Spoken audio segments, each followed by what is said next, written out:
Hello dear students, exercise 3.4 का question number 6 देखते हैं।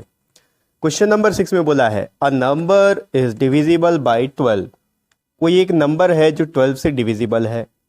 By what other numbers will that number be divisible. तो वो जो नंबर होगा जो 12 से डिवाइड हो रहा है वो और कौन कौन से नंबर से डिविजिबल होगा, ये आपको बताना है। ठीक है, देखो बहुत ही सिंपल क्वेश्चन है। इसके पहले वाले क्वेश्चन, प्रीवियस क्वेश्चन में भी हमने ये इसी तरह का क्वेश्चन सॉल्व किया था। वहां पर आपको दो नंबर्स दिए थे 5 और 12, और आपको पूछा था कोई तीसरा नंबर बताओ जो उससे डिविजिबल हो। ठीक है, अगर आपने प्रीवियस क्वेश्चन नहीं देखा है तो इस वीडियो में आपको प्रीवियस वीडियो का लिंक मिलेगा, आप उसको जाके जरूर देख लेना। ठीक है, तो अब देखो यहां पर हम लोग कैसे करेंगे। क्वेश्चन को पहले थोड़ा सा समझ लेते हैं।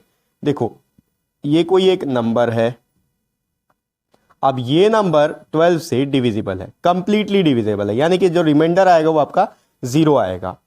तो आपको ऐसे ही और नंबर्स ढूंढने हैं जो इस नंबर को कंप्लीटली डिवाइड कर सके, यानी कि आपको डिवाइजर ढूंढना है जो कि इसको कंप्लीटली डिवाइड कर सके। तो कौन कौन से नंबर होंगे जो इसको डिवाइड कर सकते हैं?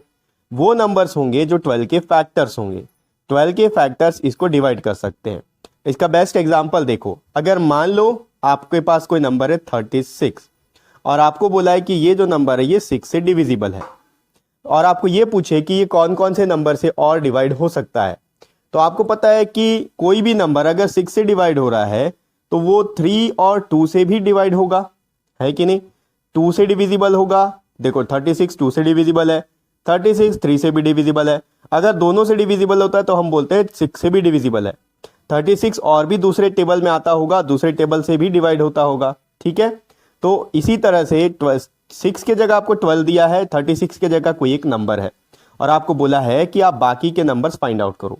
तो अब यहां पर देखो, अगर आप 6 के फैक्टर्स निकालो तो 6 के फैक्टर्स कौन कौन से हैं? 1 2 3 और 6, और ये सभी के सभी 36 को कंप्लीटली डिवाइड करते हैं।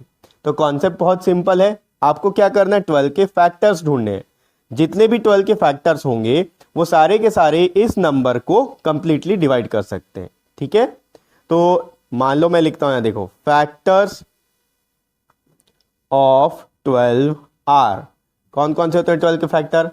फैक्टर का मतलब 12 किसके किसके टेबल में आता है। तो देखो 12 1 के टेबल में आता है, 2 के टेबल में भी 12 आता है, 3 के टेबल में भी 12 आता है, 4 के टेबल में भी 12 आता है, उसके बाद 6 के टेबल में 12 आता है, और सीधे 12 के टेबल में 12 आता है। तो जो भी नंबर 12 से डिविजिबल होगा वो नंबर इन सारे नंबर से भी डिविजिबल होगा। तो आपका आंसर क्या होगा? 1 2 3 4 6 और 12। अगर आप एग्जांपल लेना चाहो तो यहां मान लो कोई नंबर है 24। अब इस 24 को आप 12 से डिवाइड करोगे तो 12 2 जा 24 होता है, ये कंप्लीटली डिवाइड हो गया। आप बाकी से भी चेक करोगे तो 1 से भी 24 डिविजिबल है, 2 से भी 24 डिविजिबल है, 3 के टेबल में भी 24 आता है, यानी कि 3 से भी डिविजिबल है, 3 8 जा 24। 4 के टेबल में भी 24 आता है, यानी कि 4 6 जा 24, 4 से भी डिविजिबल है, और 6 के टेबल में भी 24 आता है, तो 6 से भी डिविजिबल है। ठीक है, तो यही पूछा था आपको कि 12 के अलावा ये नंबर और किस किस से डिविजिबल है, तो इन सारे नंबर से डिविजिबल है। ठीक है, तो ये हो गया एक्सरसाइज 3.4 का क्वेश्चन, और ये इस एक्सरसाइज का लास्ट क्वेश्चन भी है। इसी के साथ ये एक्सरसाइज यहां पर कंप्लीट हो चुका है। नेक्स्ट वीडियो से अपन आगे का पोर्शन देखेंगे, और नेक्स्ट वीडियो का लिंक आपको इसी वीडियो के डिस्क्रिप्शन बॉक्स में मिल जाएगा।